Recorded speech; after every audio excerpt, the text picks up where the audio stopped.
আমি এতদিন মুখ খুলিনি, আমি আজকে এই সুন্দর পরিয়ামে হাসপাতালটা বাঁচানোর জন্য আমি আজকে মুখ খুলতে বাধ্য হলাম। এখানে 3টে অ্যাম্বুলেন্স দিয়েছিলাম, একটা আমার বিধায়ক এলাকা উন্নয়নের টাকায়, একটা মুখ্যমন্ত্রীর তহবিলের তহবিলের টাকায়, এবং একটা ডেরেক ওব্রায়েনের রাজ্যসভার টাকাতে। 3টের মধ্যে 2টো মূর্ছে পড়ে পড়ে নষ্ট হয়ে গেছে, সেগুলো অব্যবহৃত হওয়ার জন্য। আর অন্যদিকে গ্রামের গরিব পেশেন্টগুলো, গরিব চাষা, কলেজ শ্রমিক, ক্ষেত মজুর, আমার আপনজন মানুষগুলোকে, গরিব গুরব মানুষগুলোকে বাইরের থেকে অ্যাম্বুলেন্স ভাড়া করতে হয়। 180 টাকারটা 1800 টাকা, আর 1800 টাকারটা 4200 টাকা তাকে দিয়ে। এখানে বিএমওই না থাকার জন্য এখান থেকে সিটি স্ক্যান, যেটা বিএমওই সই করলেই উলবেড়িয়া হাসপাতালে ফ্রি অফ কস্ট হয়ে যায়, সেটা বাইরে প্রাইভেট এজেন্সিতে আমাদের 6000 টাকায় করে 50% কমিশন অনেকের পকেটে চলে যায়। এবং জানেই, সবাই জানে সিটি স্ক্যানে মানে 50% কমিশন হয়। আমি তো 45 বছর 40 বছর এই মেডিকেল স্বাস্থ্য ব্যবস্থার সঙ্গে যুক্ত, মেডিকেল কলেজেও কাজ করেছি, পিজিতেও কাজ করেছি, আবার অন্যান্য হাসপাতালেও কাজ করার সুযোগ হয়েছে।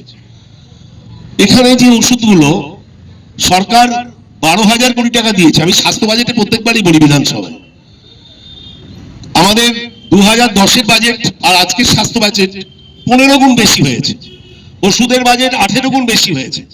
কিন্তু এখানে যে ওষুধগুলো থাকার কথা, সেই ওষুধগুলো থাকা সত্ত্বেও বা না থাকার জন্য, বা ঠিকমতো সিএমওইচ কে না জানানোর জন্য, স্টক না থাকার জন্য, স্টক ঠিকমতো না মেলানোর জন্য বাইরে থেকে ওষুধ কিনতে হয় আমাদের গ্রামের গরিব রোগীদের।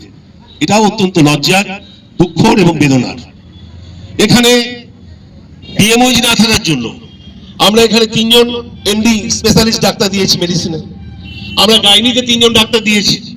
এখানকার কর্মরত গাইনি ডাক্তার, তিনি এখানকার গরিব মা, প্রসূতি মা, বাচ্চা হতে এসছেন, তার নর্মাল ডেলিভারি হবে, তাকে হাসপাতাল থেকে ছাড়িয়ে, প্রমাণ আছে, ডকুমেন্টেশন নিয়ে বলছি, তাকে বাইরের নার্সিং হোমে, প্রাইভেট নার্সিং হোমে জোর করে সিজার করতে গিয়ে, normal delivery patient vaginal delivery না করে জোর করে লোয়ার ইউটেরাইন সিজারিয়ান সেকশন করতে গিয়ে মা মারা গেছে, বাচ্চাও মারা গেছে।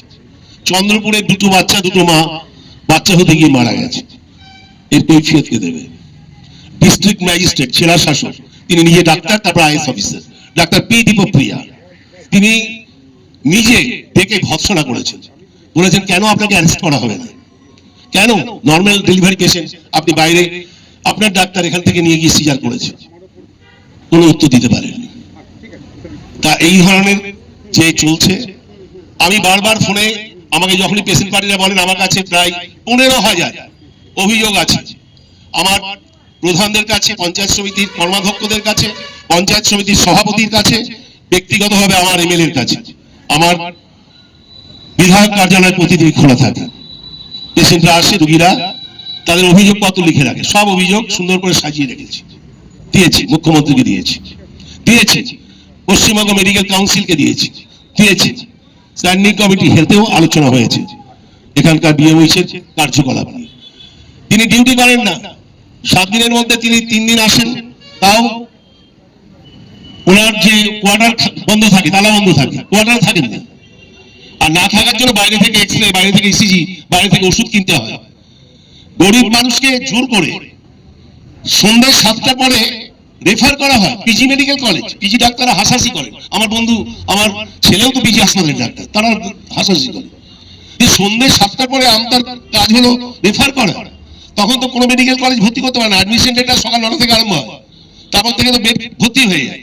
তখন কোনো জায়গায় না ভর্তি হতে পেরে দালালের মারফত নার্সিং হোমে তার গতি হয়, এবং সেই দুর্গতির জন্য তাকে 30 লাখ টাকা, 40 লাখ টাকা জমি জমা বিক্রি করে, গয়নাগাড়ি বিক্রি করে, সুদখোর মহাজনের কাছে চড়া সুদে ধার নিয়ে সর্বশান্ত হতে হয়। এই চলছে। আমি যদি কখনো পেশেন্ট অভিযোগ করলো যে হাসপাতালে ওষুধ থাকা সত্ত্বেও ডিওলিন, লিভোলিন সেটা পর্যন্ত বাইরে কিনতে হচ্ছে, র্যানট্যাক ইনজেকশন বাইরে কিনতে হচ্ছে, তখন আমি ফোনে চেষ্টা করি, 5 বার পেলাম না, 6 বার পেলাম না, 8 বার পেলাম না। যদি 2 ঘন্টা 3 ঘন্টা পরে ফোন করেন, তাহলে আমি বলি যে আপনি তো 7 দিনে 2 দিন থাকেন, তা ফোনটাও ধরেন না, তা আপনার 1.5 লক্ষ টাকা মাইনে চাকরি করেন, আমি কি আপনার হয়ে চাকরিটা করবো এখানে? আপনি কি চাইছেন?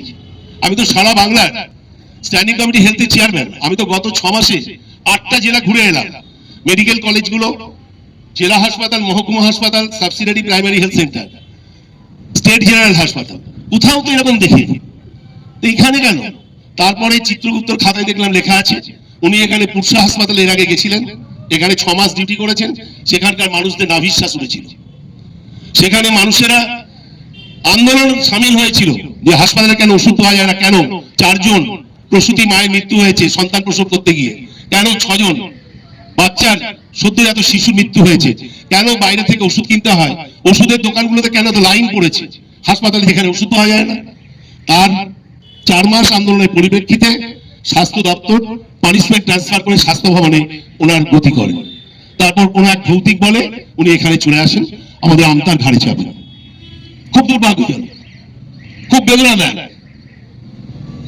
এবং আমি আজকে মুখ খুলিনি, আমি আজকে এই সুন্দর পোডিয়ামে হাসপাতালটা বাঁচানোর জন্য আমি আজকে মুখ খুলতে বাধ্য হলাম। আমি যদি বলি যে আপনার হাসপাতালে কেন আপনি 7 দিন স্টকে থাকা সত্ত্বেও আপনি কেন ওষুধের জন্য সিএমওইচকে বলেন না, স্টক শেষ হয়ে যাওয়ার জন্য আপনি ওষুধ পাচ্ছেন না, কেন ওষুধ কিনতে হচ্ছে? আপনি থাকেন না, আপনার সুই না হলে ওষুধ পাওয়া যাবে না, আপনার সুই না হলে সিটি স্ক্যান বিনা পয়সায় হবে না। এবং এখানে একটা ইনবিল্ট আমি ল্যাবরেটরি করেছি, এখানে একটা প্রাইভেট ল্যাবরেটরিও আছে, তৎসত্ত্বেও স্টুল ইউরিন ব্লাড বাইরে থেকে টাকা দিয়ে আমাদের মায়েদের বোনেদের পরীক্ষা করতে হচ্ছে। তা এই কৈফিয়তটা চাওয়া, আমাদের রোগী কল্যাণ সমিতির আমি চেয়ারম্যানও, এখানে যেমন রাজ্যেরও চেয়ারম্যান, এখানকারও শিবরাত্রি সতেরও চেয়ারম্যান, সেখানে সিএমওইচ ওনাকে ভাবসারা করেছে, আমিও কৈফিয়ত চেয়েছি। সেটা মানসিক নির্যাতন হলো। তো মানসিক নির্যাতন গল্পের গরু গাছে উঠতে উঠতে যেন দৈহিক নির্যাতন না হয়, একটা সীমা আছে, একটা অসত্য, একটা মিথ্যে, একটা মিথ্যাচারের সুযোগ আছে। আমতার মানুষ জানে, আমতার মানুষ আমাকে চেনে। এখানে নিজের চেম্বারের মধ্যে বিরোধী দলের নেতাদের সঙ্গে ঘন ঘন বৈঠক, মুখ্যমন্ত্রী কি করে মানবিক মুখের অঙ্গীকারে কালিমা লেবল করা যায়, কালো আলকাতরার পৌঁছ লাগানো যায়, এটাই যার ধ্যান জ্ঞান, তার বিচার কিন্তু আজকে হচ্ছে ওয়েস্ট বেঙ্গল মেডিকেল কাউন্সিলের পরিয়াবে। আমি কিন্তু চাই না, কারণ আমি যেহেতু অভিযোগ করে, আমি বলেছি আমি 6 মাস ধরে অভিযোগ করেছি সিএমওইচের কাছে, ডাক্তার কিশোররায় দত্তের কাছে, আজকে নয় 6 মাস সাইলেন্টলি আমি লিখিতভাবে অভিযোগ করেছি। এবং অভিযোগের মেডিকেল কাউন্সিলে অভিযোগ করেছি, স্ট্যান্ডিং কমিটি হেলথের রাজ্য বিধানসভার সর্বদলীয় বৈঠকেও, স্বাস্থ্য সংক্রান্ত বৈঠকেও অভিযোগ করেছি। তার বিচার আজকে হচ্ছে। মুখ্যমন্ত্রীর কাছে বাধ্য হয়ে আমি সবিস্তারে উনি জানতে চেয়েছেন, জানিয়েছি। আমরা বিচারের অপেক্ষায় আছি। আমি নিরপেক্ষ তদন্তের স্বার্থে আমি নিজে আজকে মেডিকেল কাউন্সিলে আমি মুখ্যমন্ত্রীর প্রতিনিধি, তাও চাইনি যাতে নিরপেক্ষ বিচার হয়, আমার অ্যাবসেন্সে বিচারটা হোক। রাজ্য মেডিকেল কাউন্সিলের সমস্ত সদস্যরা আজকে হাজির আছে, তারা চুলচেরা বিশ্লেষণ করে বিচার করবে। আমি পর্যাপ্ত ডকুমেন্টেশন দিয়েছি।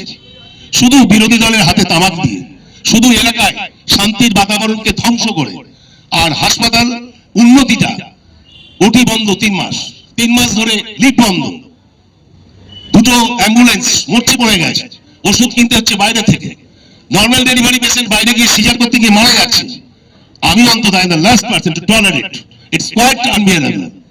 আমি এটার জন্য গণদেবতার আদালতে জনপ্রতিনিধিরা রয়েছেন, আমাদের গণদেবতা মনে করি মানুষ, মানুষই আমার কাছে আল্লাহ, মানুষই আমার ঈশ্বর। আমি গণদেবতার আদালতে বিচার প্রার্থনা করলাম আজকে, যে আমাদের অভিশাপ মুক্ত করে এই হাসপাতাল থেকে অতি সত্বর যাতে আমাদের এই ইরেগুলার বিএমওইচ কে যাতে তাকে এখান থেকে মুক্তি দেওয়া হয়, এবং একজন ভালো দায়িত্বশীল, যার পরিপ্রেক্ষিতে আমার 2টো ওয়েটিং, এতদিন ধরে 6 মাস ওয়েটিং। আমি নিজে স্বাস্থ্য ভবনে গেছি, Narayan Swaroop Nigam additional chief secretary, principal health secretary, তার কাছে 2 দিন গিয়ে পরশু এখানে 92টা সিসিটিভি বরাদ্দ করে দিয়েছি, 92টা সিসিটিভি নতুন, 2 দিন গেছি 1 ঘন্টা করে। আর উনি যান না কোথাও, উনি স্বাস্থ্য সচিব বলেন উনি আসেন না তো কখনো, না উনি তো কথায় কথায় বলেন আমি স্বাস্থ্য ভবনে ব্যস্ত আছি, আমি সিএমওইচ অফিসে ব্যস্ত। না না না না, আমরা বিএমওইচ কে ডাকি না, বিএমওইচ এর কাজ হচ্ছে হাসপাতালটা দেখা, হাসপাতালটা বাঁচিয়ে রাখা, হাসপাতালের মানুষের পর্যাপ্ত পরিষেবার ব্যবস্থা করা। তা আমাদের এখানে সুখবর, যেমন আজকে ভ্রাম্যমাণ চিকিৎসা কেন্দ্র আমাদের 14টা অঞ্চলে ঘুরে ঘুরে আর্থিকভাবে যারা বঞ্চিত, অবহেলিত, যারা প্রৌঢ়, যারা শারীরিকভাবে সক্ষম নন, সবাইকে যেমন ট্রিটমেন্ট প্রদান করবে, একই সঙ্গে ভ্রাম্যমাণ চিকিৎসা কেন্দ্র, মুখ্যমন্ত্রীর স্বপ্নের চিকিৎসা ব্যবস্থা, প্রায় 200টা অ্যাম্বুলেন্স এ পর্যন্ত এই যাবৎ ছাড়া হলো বাংলার মানুষের সেবার জন্য।